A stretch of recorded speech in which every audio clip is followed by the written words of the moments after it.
တမတော်ဘက်မှာရှိသည်ဟုဆိုတော့သူ့အမြင်ပေါ့နော်အကောင့်ပေါင်းလူပေါင်းများစွာကို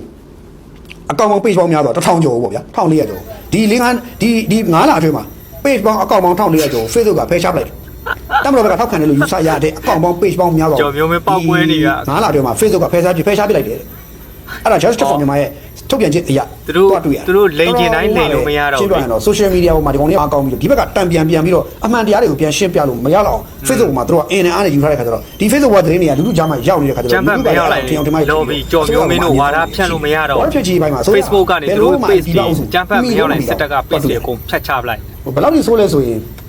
ဒီ Facebook အစိုးရရဲ့ official page တွေဖွင့်တယ်ရက်ပိုင်းပဲခံတယ်ပြုတ်တယ်နော်အစိုးရအဲ့တော့ဘာမှဆိုင်တာမလဲကျွန်တော်တို့ကပြုတ်တယ်ဘာကျွန်တော်တို့ကပြုတ်တယ်အဲ့လိုမျိုးနော်အဲ့တော့အခုသူ Justice for Myanmar ထုတ်ပြန်ချက်အရပြောမယ်ဆိုရင်ဒီအပိုင်းတွေအတွင်းမှာပဲနော် MRTV တို့မြဝတီတို့နောက်က Mytel တို့ Metel တို့ MEC ပေါ့အဲ့ဒါတွေရဲ့ဒီသူတို့တွေရဲ့စင်ကတ်တွေဝန်ဆောင်မှုတွေလုပ်ချမှုတွေကိုပေါ်ပြပေးတယ်အကောင့်ပေါင်း109ခုဒီအပိုင်းမဲ့2ရက်လောက်တွင်းမှာဖြုတ်လိုက်တယ် Facebook ကဖြုတ်လိုက်ကြအောင် Justice for Myanmar အောင်ဝဲခိုင်းပြီးချိန်ရတယ်ဒီလိုဖြုတ်အောင်သူလုပ်ခဲ့တယ်ပေါ့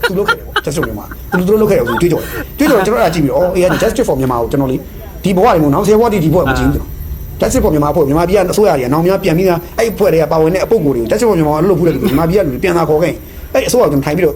ကောင်းဝင်လာအဲ့ Justice for Myanmar ဖွဲ့ဘာလို့အဲ့ဒီဖွဲ့ကိုပြန်ခေါ်တဲ့အစိုးရကကောင်းဝင်လာဘာလို့ဆိုဒီဖွဲ့စည်းကဒီတိုင်းပြည်ကိုကောင်းဒုက္ခပေးတယ်ဒီ Justice for Myanmar အကြီးကျယ်ဒုက္ခပေးတယ်မြန်မာပြည်ကတထေးတွေတောင်းမှမလုပ်မြန်မာပြည်ကလူကြီးတွေတောင်းမလုပ်အကုန်လုံးကိုသူရကြမချင်တော့မြန်မာပြည်ရှိစီးပွားရေးလုပ်ငန်းတွေအကုန်လုံးကိုတောက်ကြည့်ပြီးတော့တောက်ချောက်မှုရမွေးပြီးသူတို့လုပ်နေတယ်နော် Justice အဲ့ဒါဒဂီဘိုးမန်တို့အုပ်စုပြန်တော့နှုတ်ပေးလိုက်တယ်မြန်မာအစိုးရအမှန်လွတ်တောင်းပေးလိုက်သည်သူတို့ကဖမ်းပြီးတော့ပြန်လွတ်ပေးသည်နော်အဲ့တော့ Justice for Myanmar ကထုတ်ပြန်သူတို့အောင်မဲခံထုတ်ပြန်တယ်ပေါ့ဗျာဒီနေ့25ရက်နေ့မှာသူတို့အနေနဲ့အကောင့်ပေါင်း109ခု Facebook ဆောင်နေတာဖယ်ရှားနိုင်ခဲ့တယ်ဒါသူတို့လုပ်တာဆိုပြီးတော့ပြီးဆက်ပြောတယ်ဗာလဲဆိုတော့2026ခုဇန်နဝါရီကနေပြီးတော့ခုမေလအထိ9လအတွင်းမှာတဲ့နော်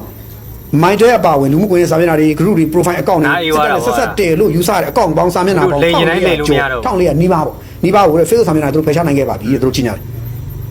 ာတယ်အဲ့လိုကြီးညာတယ်အဲ့တော့တမန်စဉ်းစားကြည့်ပေါ့ဗျာဘယ်လောက်ထိလုပ်ခဲ့တာလဲကျွန်တော်တို့ပါလာကျွန်တော်တို့လည်းပါမှာပေါ့ဗျာကျွန်တော်တို့ဆိုရင်အခုချိန်ထိဘာမှလုပ်မရတော့နော်ဘာမှကိုလုပ်မရတာပြီးခဲ့တဲ့ရက်ပိုင်းတွေတော့လိန်တိုင်းလိန်လို့မရတော့ဘူးဘာသာဖြတ်ကျင်တိုင်းဖြတ်လို့မရတော့ဘူးမြောက်ဒီဘက်ဆင်မင်းပြီးလက်မြန်မာပြည်ကတကုန်းပြည်ကနော်နမ်းမြိုင် indoor sky diving အစရှိတဲ့စစ်တပ်နဲ့စစ်စတာတွေနော်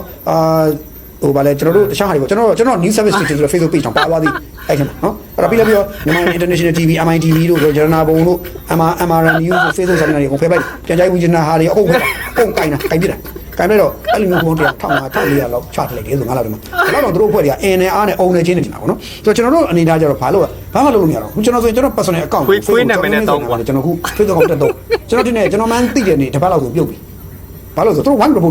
report ထုတ်တယ်ပြီးရင်အဲ့ကောင် link တွေကိုယူပြီးတော့တစ်ဖက်ဖွဲ့စည်းကိုစာပို့တယ်ကျွန်တော်တို့ကောင်းကောင်းတွေ့တယ်ကျွန်တော်တို့ဆို Facebook ဘလို့မှ Facebook ကောင်းကောင်းတက်လို့မရဘူးတက်လို့မရအဲ့တော့အဲ့လိုဖြစ်ကျွန်တော်တို့သတင်းဌာနဆိုလဲ Facebook page ဖွင့်လို့မရဘူး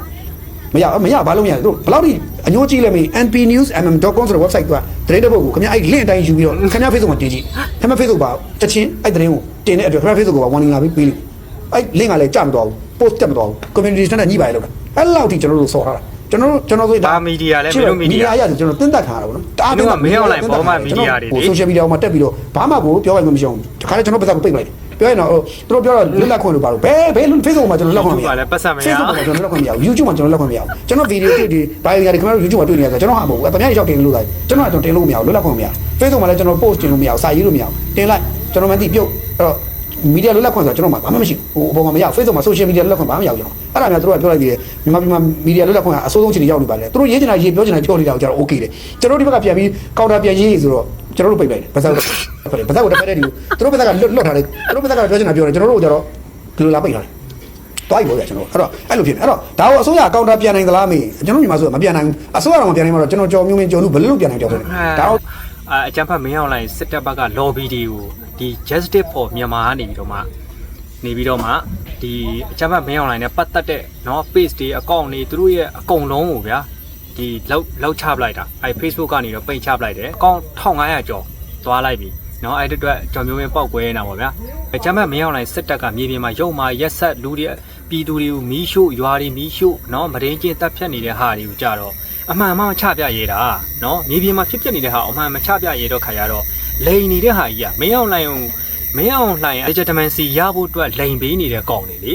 ဟုတ်တယ်လားမြေပြင်မှာဖြစ်တဲ့ပြည်သူလူထုဘဝအခြေအနေဖြစ်နေတာဟာတော့မတင်ပေးရဘူးမပြောရဘူးနည်းနည်းမပြောရဘူးဟိုတလုံးကတော့မှဘူးလက်လှဆွေပြောတဲ့ဟာတော့မှပဲ तू မပြောရတော့ဘူးဆိုတဲ့ခါကျတော့ဘာမီဒီယာလဲမင်းတို့မီဒီယာဟုတ်တယ်လား အဲ့တော့မင်းတို့အကြမ်းဖက်မင်းအောင်လိုင်စစ်တပ်အကြမ်းဖက်မင်းအောင်လိုင်ကတရားဝင်ဆိုရဖြစ်နေပြီဆိုဟမ်ပြောသမ်းမအောင်ဘယ်နိုင်ငံမှလည်းမင်းတို့လက်မခံဘူးဘယ်နိုင်ငံမှလည်းတိမမပြုဟုတ်တယ်လားအဲ့ဒါကိုပဲကြည့်ရှင်းရှင်းလေးပဲဖြေရနော်